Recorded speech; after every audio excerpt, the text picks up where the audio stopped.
The day before Saga finally ended. The biggest underdog turned into the biggest fraud with 5 years of development, and 3 of those years was filled with overall controversy, ranging from whether the game exists, whether it's a scam, or is the game going to be the next big hit in the zombie survival genre. Well, I can say this, the day before actually exists, but at what cost? This game, if I even want to call it a game, but it shouldn't exist, especially in the state that it is currently in.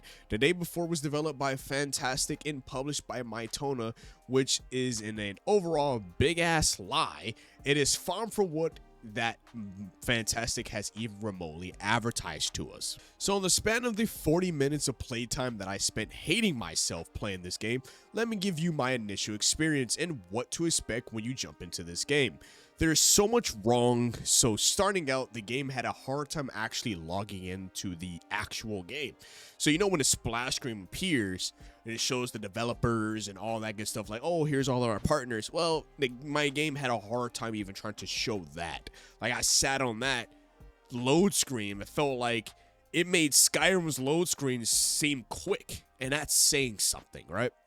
Then you're met with the servers, and Jesus Christ, for some ungodforsaken reason, I don't understand how every server is full, but there's like not even 6,000 or 8,000 people playing.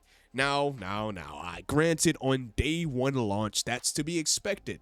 But the fact that the North American servers, people had to switch to the Asian servers is absurd. The fact that we have to switch to a whole nother region just to play the game is crazy. This have been a thing that developers have been messing up for some time now, is never planning ahead to a big launch. You guys were the most wish-listed game for years before it got delisted off Steam.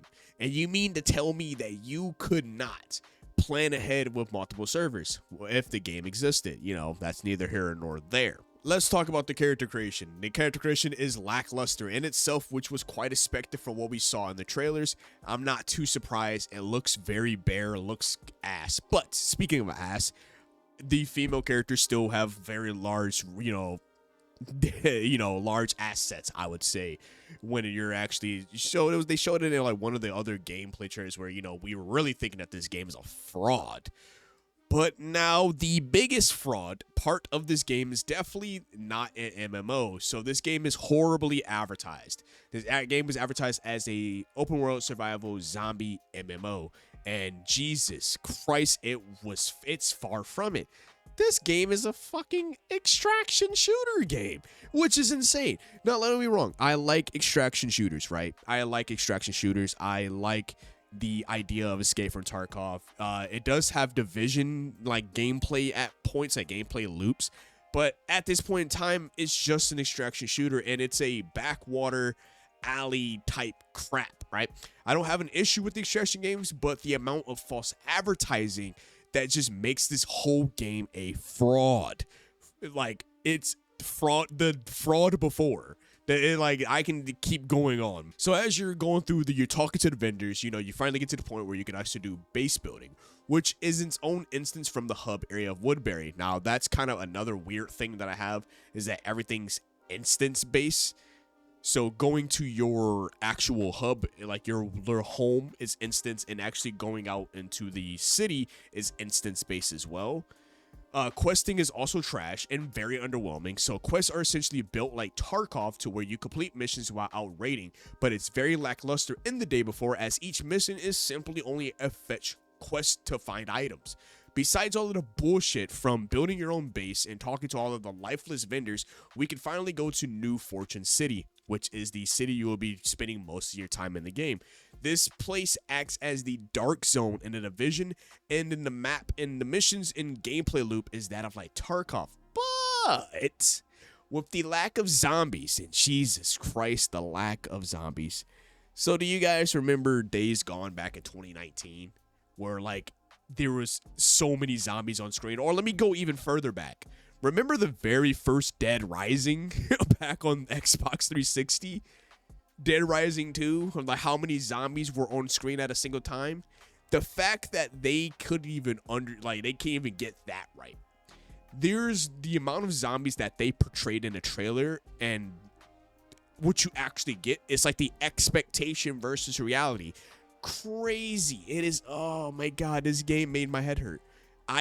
I'm so happy that I got off and I did not stay any later because I needed my 40 minutes back. Jesus Christ. The sound design as well. The weapons are very off. You can't really pinpoint where shots are coming from, or it turns into a whole ass walking simulator. Like, I was walking and just running into the different shops and the businesses and just looting, but there was nothing to do. It was just a loot simulator. Like, I could have had a better time playing an idle RPG on my phone than playing the day before.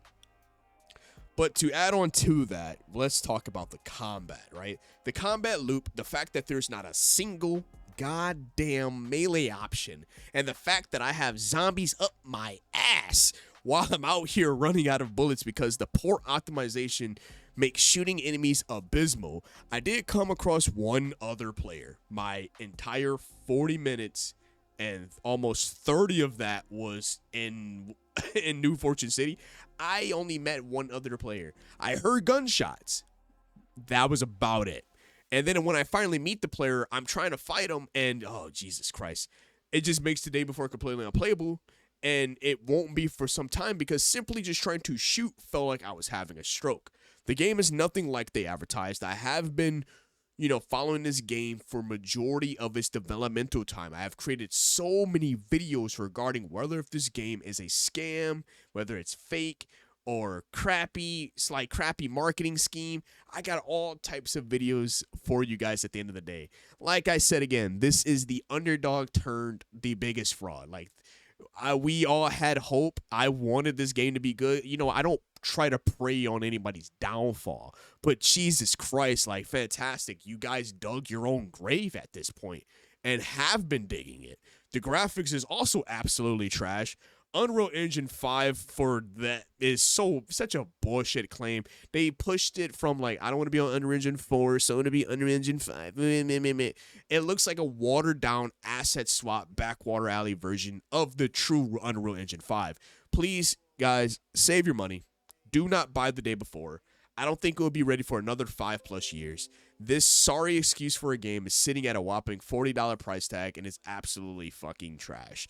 It needs to join the other trash games that came out this year like Gollum, Kong, and The Walking Dead. If you guys want to check out the saga that I have created about the day before, then I suggest watching the episode that I have in the card here. And make sure to subscribe to the channel if you want more reviews and impressions on your favorite titles and new or old releases. Then also like the episode as well to help spread around of how much of a fraud the day before truly is. And as always, this has been your host, Chaos DTV, here at Chaotic Inc., signing out. Peace. That's so weak, don't plan to rest. I'm from a hood where you die if you don't pack a vest. No culinary degrees, but whipping crack the best. Chefing, hard times taught lessons. Praying every night to pull up in park Benzes. What's my home is what you call trenches. You wouldn't last a day seeing life through all lenses. It's all tension, no sun, and rain and plenty. Full-time job, still can never make a penny. I ain't rapping for clout, I know the fame.